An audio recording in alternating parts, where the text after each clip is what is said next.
Magandang araw, Hilkagalawan po.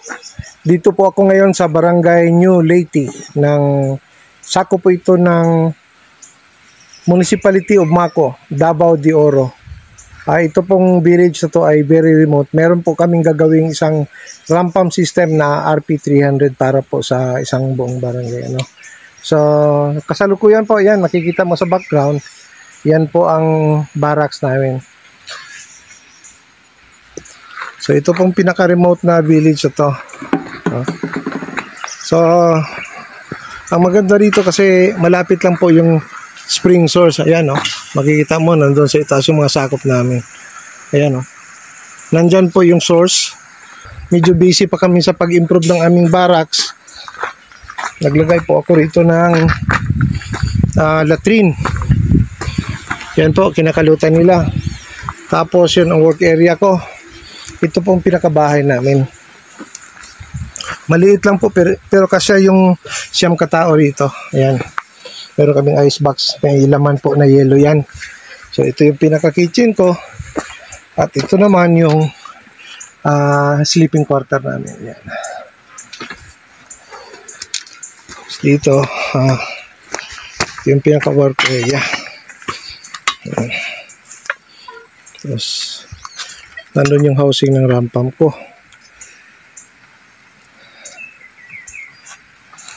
Tapos ang maliit kong generator, welding generator yan.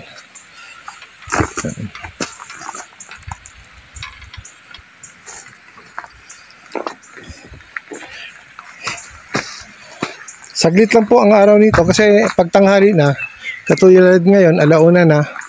Yan, kulimlim na. Yan, ganito parati dito. So,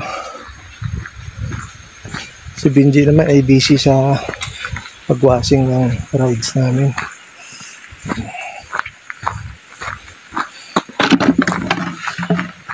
Pagi na, mamaya ay kulimlim na ito. So ngayon puntahan ko yung site ng spring.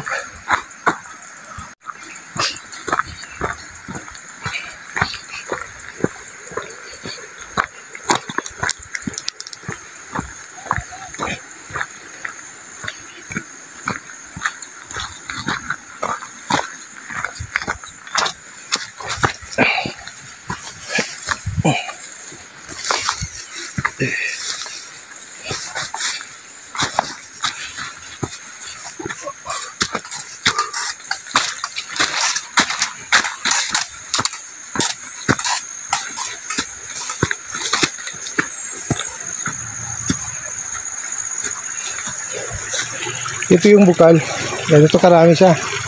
Pero yung pinaka-sort niya nandun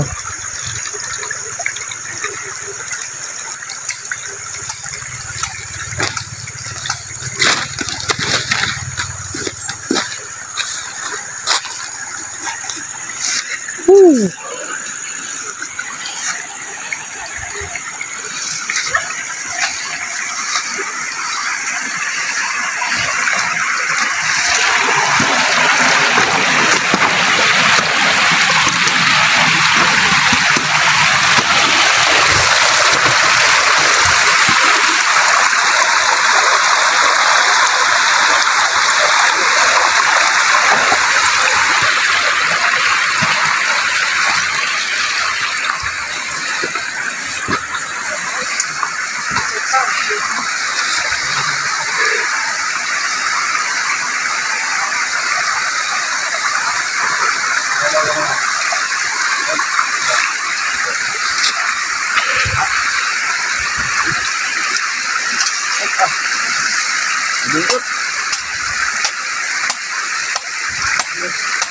Ayan, ulan na. Woohoo! Yan. Ito yung paglalagyan ko ng intake box. Yan.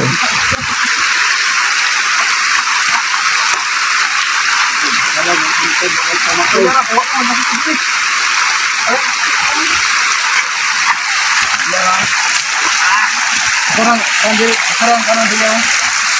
Pulang pertunan. Pulang.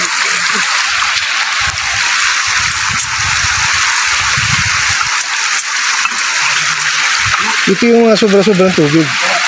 Yung pinaka-source niya, andito sa itaas.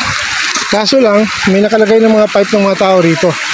So, ayokong masisira to. So, ang gawin ko, yung sobrang tubig, kukunin ko doon. Pagkatapos, ito ay papalibutan ko ng mga malalaging bato para hindi na magalaw at wala na makapasok din diyan.